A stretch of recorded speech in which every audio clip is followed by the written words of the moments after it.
एकूणच युद्धाच्या या झळा भारतापर्यंत आता पोहोचलेल्या आहेत. कसा कुठे फटका बसतोय पाहूया टॉप 9 घडामोडींमध्ये.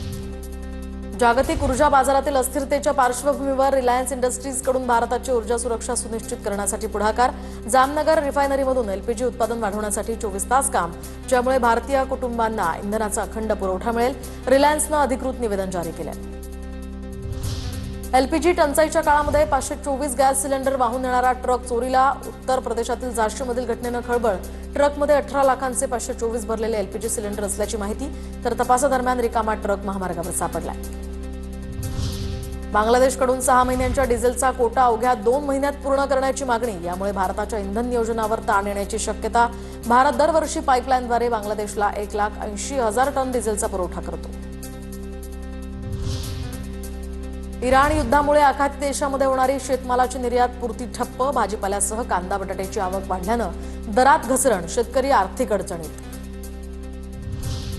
पेट्रोल डिझेलचा काही महिने पुरेल एवढाच साठा शिल्लक. तर ऑल इंडिया पेट्रोल डीलर असोसिएशनचे मेंबर अली दारूवाला यांची माहिती. बुक केलेले गॅस सिलेंडर आता 15 दिवसांनी मिळणार. गॅस सिलेंडरची साठेबाजी करू नये म्हणून हा निर्णय. कोल्हापुरात घरगुती गॅस सिलेंडरचा तुटवडा नाही. जिल्हाधिकारी अमोल येडगे यांची माहिती. पेट्रोलियम कंपन्यांनी घरगुती गॅस सिलेंडरचं प्रोडक्शन वाढवलंय. बुकिंगसाठी दिलेल्या सूचनांचं पालन करून गॅस सिलेंडर प्राप्त करून घ्या, जिल्हाधिकाऱ्यांचं आवाहन. पुण्यातील बंद झालेल्या गॅस शवदाहिन्या पुन्हा सुरू होणार. पेट्रोलियम कंपन्यांनी महापालिकेला 10 सिलेंडर उपलब्ध करून दिलेत. गॅस उपलब्धतेनुसार आता शवदाहिन्या सुरू ठेवण्यात येणार. 18 गॅस शवदाहिन्या बंद ठेवण्यात आल्यानं या ठिकाणी हा निर्णय. व्यावसायिक गॅस पुरवठा बंद झाल्यानं सोलापुरातील छोटे हॉटेल चालक आर्थिक अडचणीत. सरकारनं गांभीर्यानं याचा विचार करून उपाययोजना कराव्यात, हॉटेल व्यावसायिकांची मागणी.